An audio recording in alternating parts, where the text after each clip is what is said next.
بہت پرانے دور کی بات ہے جب سلطنتوں کے فیصلے تلوار کی نوک پر ہوا کرتے تھے۔ یہ قصہ ہے اس عظیم بادشاہ کا کہ جس کے نام سے وسط ایشیا کے میدان لرزتے تھے، سلطان محمود غزنوی۔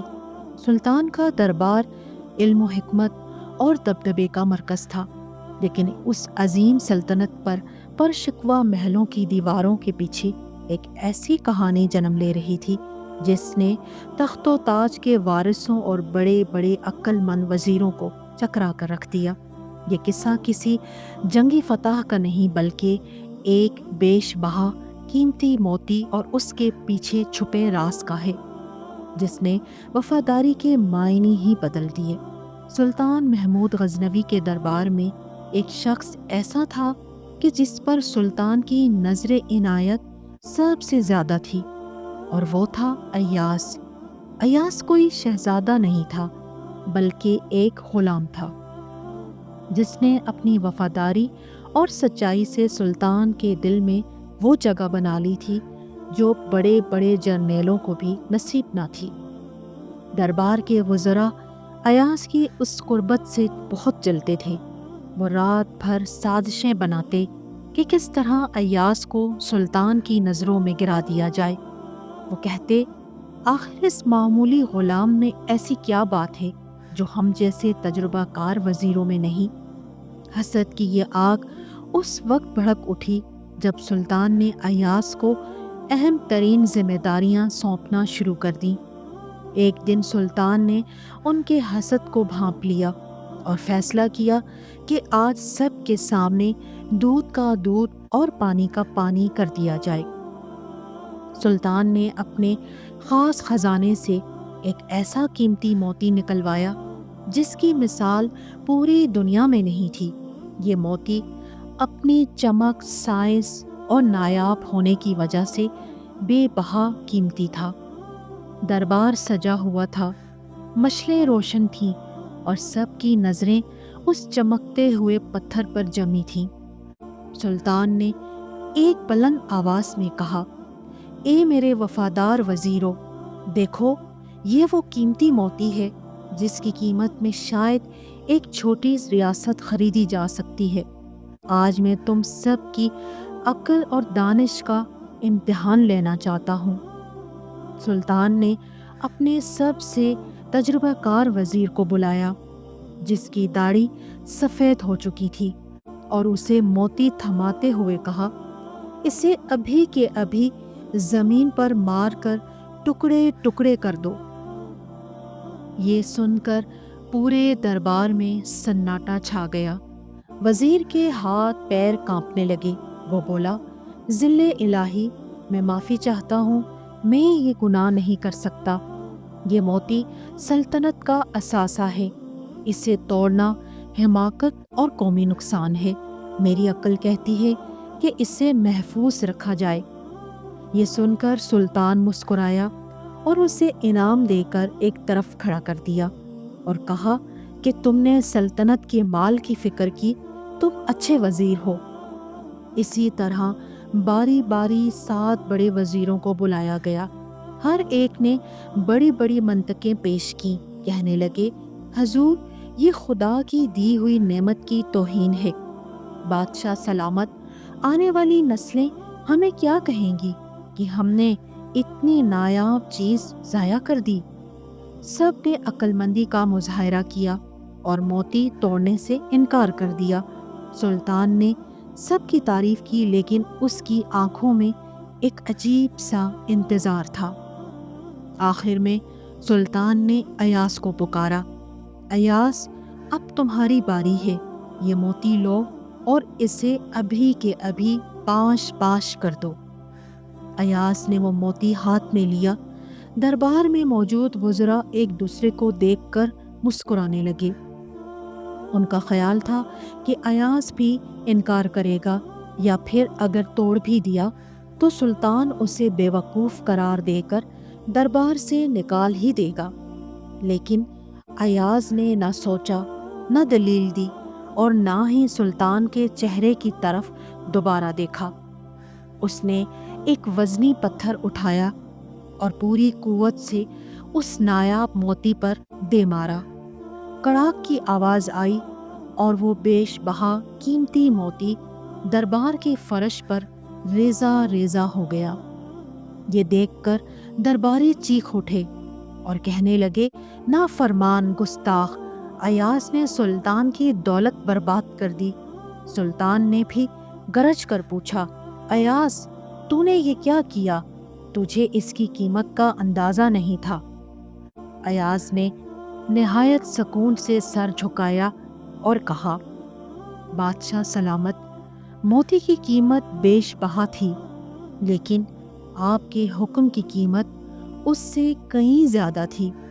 سب لوگ قیمتی موتی کو دیکھ رہے تھے، لیکن میری نظر اپنے سلطان کے حکم پر تھی۔ میرے لیے قیمتی موتی توڑنا آسان تھا، لیکن آپ کا حکم توڑنا ناممکن تھا۔ سلطان نے وزراء کی طرف دیکھا جن کے سر شرم سے جھک چکے تھے۔ سلطان نے کہا، تم سب نے پتھر کی قیمت تو پہچان لی، لیکن وفاداری کی قیمت نہ پہچان سکے۔ ایاز اس لیے میرا خاص ہے کیونکہ وہ مصلحتاً نہیں، محبت اور اطاعت جانتا ہے۔ سلطان کے اس جملے نے پورے دربار پر سکتہ طاری کر دیا۔ وزراء کے چہرے زرد پڑ چکے تھے، لیکن قصہ یہاں ختم نہیں ہوا، بلکہ یہاں سے ایک ایسا دلچسپ موڑ شروع ہوا جس نے اس قصے کو تاریخ کا حصہ بنا دیا۔ دوستو، اس سے پہلے کہ قصہ آگے بڑھائیں، چینل کو لائک، شیئر اور جو نئے ہیں سبسکرائب کر دیں۔ تو چلے آگے بڑھتے ہیں۔ سلطان کی اس بات پر سب لوگ خاموش تو ہو گئے، لیکن ایک بوڑھا وزیر جس کا حسد ابھی مرا نہیں تھا کھڑا ہوا اور بڑے مکارانہ انداز میں بولا، سلطان معظم، ایاز کی اطاعت تو ثابت ہو گئی، لیکن کیا یہ سچ نہیں کہ اندھی اطاعت کبھی کبھی ریاست کو نقصان پہنچاتی ہے؟ ایاز نے موتی توڑ کر ثابت کیا کہ اسے مال سلطنت کی پرواہ نہیں۔ حضور، اطاعت اپنی جگہ، لیکن جس شخص کو قومی دولت کی فکر نہ ہو اسے خزانے کے قریب رکھنا خطرے سے خالی نہیں۔ دربار میں ایک بار پھر سرگوشیاں ہونے لگیں۔ حاسدوں نے سوچا کہ اب ایاز پھنس جائے گا۔ سلطان نے ایاز کی طرف دیکھا۔ اس بار ایاز کی آنکھوں میں ایک عجیب چمک تھی۔ سلطان نے وزیر کی بات سن کر ایاز سے کہا، ایاز، وزیر سچ کہتا ہے، تو نے ایک لمحے میں وہ دولت ضائع کر دی جو برسوں کی محنت سے جمع کی گئی تھی۔ کیا تیرے پاس اس کا کوئی جواب ہے؟ ایاز نے مسکرا کر سلطان سے اجازت لی اور دربار کے بیچوں بیچ آ کر کھڑا ہو گیا۔ اس نے کہا، عالی جاں، اگر میں موتی نہ توڑتا تو لوگ کہتے کہ ایاز باغی ہے، اور اگر میں نے توڑ دیا تھا تو لوگ کہہ رہے تھے کہ ایاز فضول خرچ ہے۔ حقیقت یہ ہے کہ ان وزیروں کو موتی کی چمک نے اندھا کر دیا۔ ان کی نظر پتھر پر تھی، میری نظر حکم دینے والے پر۔ پھر ایاز نے ایک ایسی بات کہی جو اس کہانی کا سب سے طاقتور حصہ ہے۔ کہنے لگا، بادشاہ سلامت، اگر آپ مجھے حکم دیں کہ میں اپنی جان دے دوں تو کیا یہ وزیر کہیں گے کہ ایاز فضول خرچ ہے؟ اس نے ایک جیتا جاگتا انسان ضائع کر دیا۔ ہرگز نہیں، تب یہ اسے میری وفاداری کہیں گے۔ تو پھر ایک بے جان پتھر توڑنے پر یہ وویلا کیوں؟ اصل میں ان کا دکھ موتی کا ٹوٹنا نہیں بلکہ اپنی عقل مندی کا ٹوٹنا ہے۔ سلطان محمود غزنوی ایاز کی اس گفتگو سے بے حد متاثر ہوا۔ اس نے بلند آواز میں اعلان کیا، آج سے ایاز صرف میرا مصاحب نہیں بلکہ میری سلطنت کا وزیر خاص ہوگا، اور وہ تمام درباری جنہوں نے موتی کو میرے حکم سے مقدم سمجھا وہ آج سے اپنی وزارتوں سے معزول کیے جاتے ہیں۔ دربار میں موجود وہ وزیر جو ایاز کے خلاف سازشیں کرتے تھے اب ایک دوسرے کا منہ تکنے لگے۔ جس ایاز کو وہ نیچا دکھانا چاہتے تھے وہی اب ان کا حاکم بن چکا تھا۔ یہ اللہ کا وہ نظام ہے کہ جو دوسروں کے لیے گڑھا کھودتا ہے وہ خود اس میں گرتا ہے۔ دوستو، سلطان محمود غزنوی اور ایاز کا یہ قصہ ہمیں ایک بہت بڑا سبق دیتا ہے کہ انسان کی اوقات اس کے عہدے سے نہیں بلکہ اس کے کردار اور وفاداری سے ناپی جاتی ہے۔ تاریخ گواہ ہے کہ محمود غزنوی جیسے بادشاہ تو بہت آئے، لیکن ایاز جیسا وفادار صدیوں میں کوئی ایک آدھ ہی پیدا ہوتا ہے۔ وہ شخص جو اپنی اوقات یاد رکھتا ہے، خدا اسے زمین کے خزانوں کا مالک بنا دیتا ہے۔ وفاداری کی دولت دنیا کی ہر دولت سے زیادہ ہے۔ اصل عظمت مال و دولت میں نہیں بلکہ اطاعت، خلوص اور کردار کی مضبوطی میں ہے۔ جو شخص سچائی اور وفا کو اپنا شعار بنا لیتا ہے وہی حقیقی معنوں میں کامیاب ہوتا ہے، کیونکہ دولت کی چمک آنکھوں کو خیرہ کر سکتی ہے مگر اخلاص کی روشنی دلوں کو منور کرتی ہے۔ انسان کی پہچان اس کی آزمائش کے وقت ہوتی ہے۔ جب سلطان نے بیش بہا قیمتی موتی توڑنے کا حکم دیا تو درباریوں کی نگاہیں موتی کی قیمت پر تھیں مگر ایاز کی نگاہ سلطان کی رضا پر۔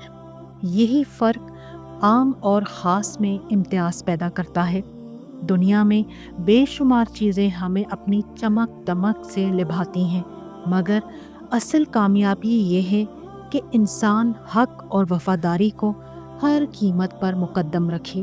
جو شخص اپنے اصولوں پر ثابت قدم رہتا ہے وہ وقتی نقصان کے باوجود دائمی عزت پا لیتا ہے۔ دولت فانی ہے مگر کردار کی سچائی ہمیشہ باقی رہتی ہے، اور سچا وفادار وہی ہے جو حکم کی تکمیل میں اپنی خواہش کو قربان کر دے۔